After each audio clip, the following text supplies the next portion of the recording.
이사야 32장.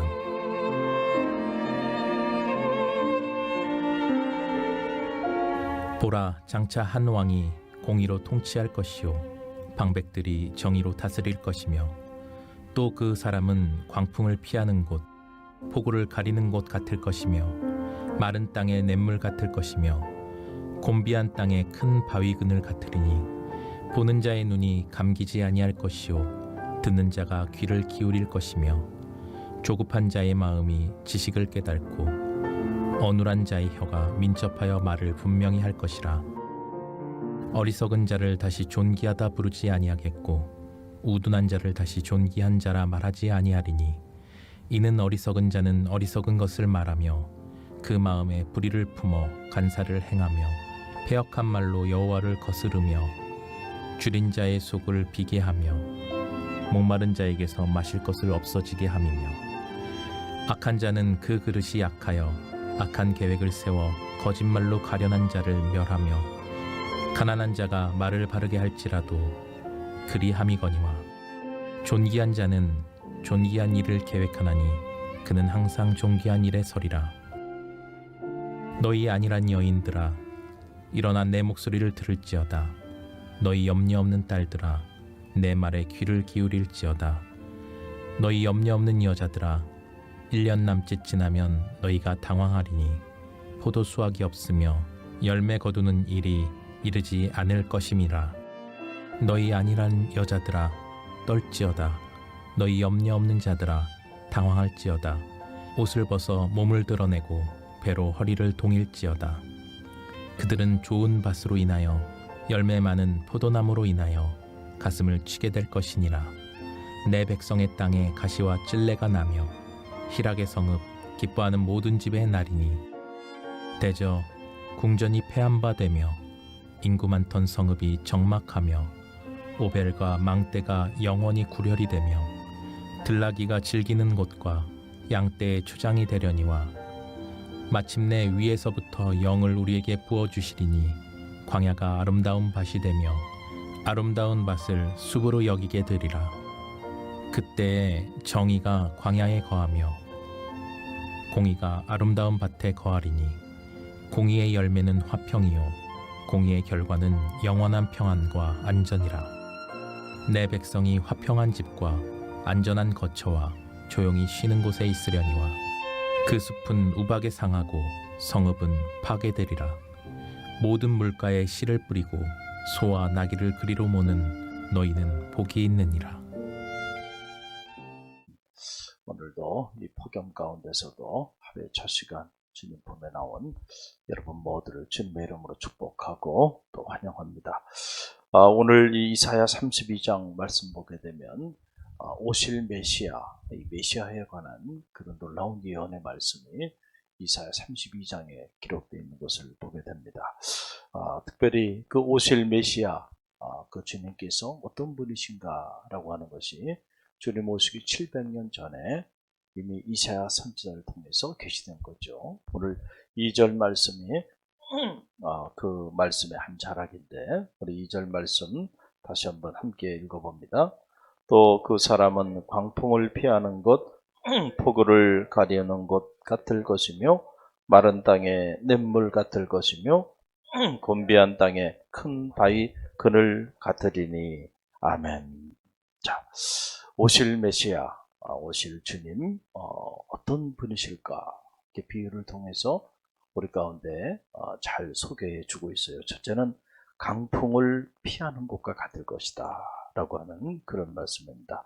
잠언 1장 27절 말씀 보게 되면, 너희 두려움이 강풍같이 임하겠고 너희 재앙이 폭풍같이 이르겠고 너희에게 근심과 슬픔이 임하리라 그랬어요. 우리가 인생을 살다 보면 예기치 않은 인생의 광풍이 우리 가운데 불어 닥칠 때도 있어요. 그런데 그 광풍을 어디서 피할 것인가? 바로 오실 메시아 그 주님은 우리가 인생의 이 광풍을 만났을 때 그 광풍을 피할 유일한 곳이 된다라고 하는 그런 말씀입니다. 마가복음 4장 37절로 39절의 말씀 보게 되면 이런 이야기가 나오죠. 예수님께서 이제 갈릴리 호수 도를 지나시는데 큰 광풍을 만나게 돼요. 그 제자들은 이제 다 죽었다고 생각했어요. 너무 이 광풍이 불어서 배가 전복되기 일보 직전인데 주님은 한가로이 잠을 청하고 있는 모습을 보고 제자들이 왜 우리를 돌보지 않냐고 불평하고 원망하면서 주님을 흔들어 깨워요.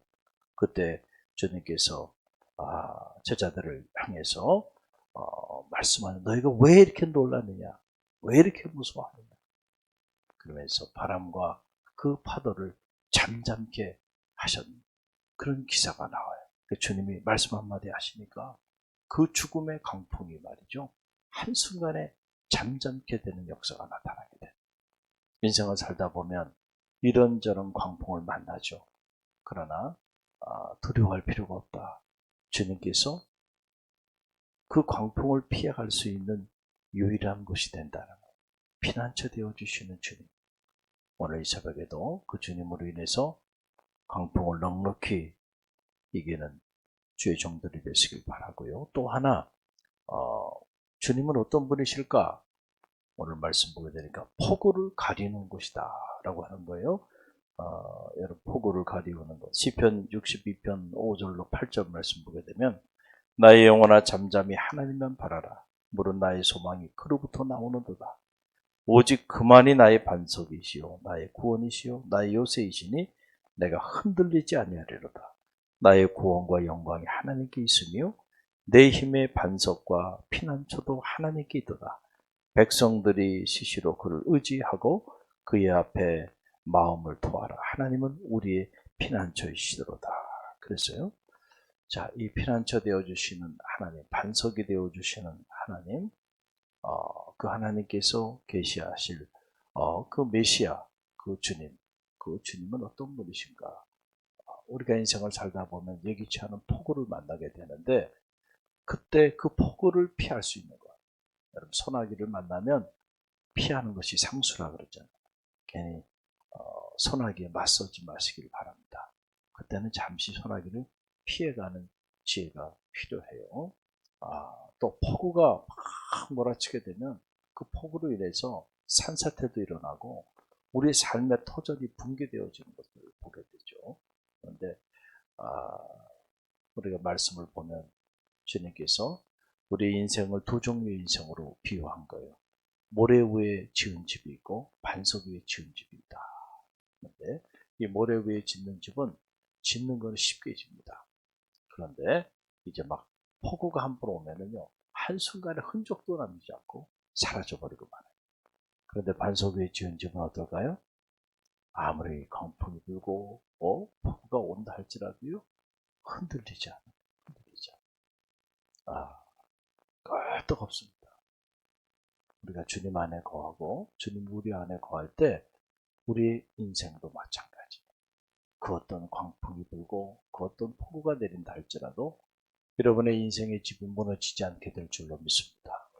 또 오늘 말씀 보게 되니까 마른 땅의 냇물과 같다. 참 어떻게 표현을 이렇게 했을까? 요한복음 7장 37절로 38절 보게 되면 명절 끝날 곧 큰 날에 예수께서 서서 외쳐 이르시되 누구든지 목마르거든 내게로 와서 마시라.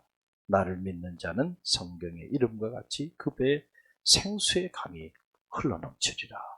할렐루야. 나를 믿는 자는 그 배에서 생수의 강이 흘러넘치게 된다. 여러분, 마른 땅의 냇물. 여러분들이 이 건조한 땅, 정말 풀 한 폭이 나지 않고 물 한 방울 있지 않는 그 죽음의 광활한 사막 한복판에서 말이죠, 냇물을 발견한다. 이거는 정말 사막 한복판에서 오아시스를 발견한 것 이상의 큰 그런 기쁨이고 감격이 아니겠어요? 그러니까 주님은 마치 이 마른 땅, 물 한 방울 있지 않는 이 죽음의 마른 땅에 냇물과도 같은 분이시다. 할렐루야. 영원히 목마르지 아니하리라. 영원히 목마르지 아니하리라. 그 배에서 생수의 강이 그를 믿는 자들이 가득 흘러 넘친다 라고 하는 그런 말씀입니다. 오늘도 주님 안에서 이 생수의 강이 흘러 넘치는 축복의 길을 주님의 이름으로 간절히 축원드립니다. 또 오늘 비유의 말씀을 보게 되니까 곤비한 땅에 큰 바위 그늘 같을 것이다. 주님은 여러분 그냥 그늘도 아니에요. 우리가 뭐 나무 그늘 정도 그 정도도 아니에요. 그 바람 세게 불면 나무도 어떻게 돼요? 다 뿌리째 뽑혀버려요. 가지도 다 잘라져 버려요. 그런데 바위로 된 그늘이에요. 그러니까 그것도 조그만 바위가 큰 바위가 그늘을 만들어주고 있어요. 여러분 특별히 유대 광야 같은 그런 곳에는 정말 이렇게 햇빛을 피할 곳이 없습니다. 나무도 없고 아무것도 없고 광활합니다. 그런데 큰 바위 그늘이 있다고 한다면 여러분 그것이 얼마나 큰 힘이 되고 도움이 되겠어요. 그러니까 주님은 우리의 큰 바위 그늘이 되는 그런 분이시다라고 하는 그런 이야기입니다. 주님은 강풍을 피하는 곳이 되고 폭우를 가리는 곳이 되고 마른 땅에 냇물 같고 큰 바위 그늘과도 같은 분이시다라고 하는 그런 말씀입니다. 그 주님께서 내가 곧 길이요 진리요 생명이니 나로 말미암지 않은 것은 아버지께로 갈 자가 아무도 없다. 주님만이 우리 인생의 진리가 되고 길이 되고 생명이 된다는 사실을 꼭 신뢰하시고 오늘도 여러분이 무슨 일을 만나든 어떤 상황에 처해 있든지 간에 주님 안에서 승리하는 죄종들이 되시길 간절히 바랍니다. 오늘 주신 말씀 붙잡고 우리가 기도하며 나가고요.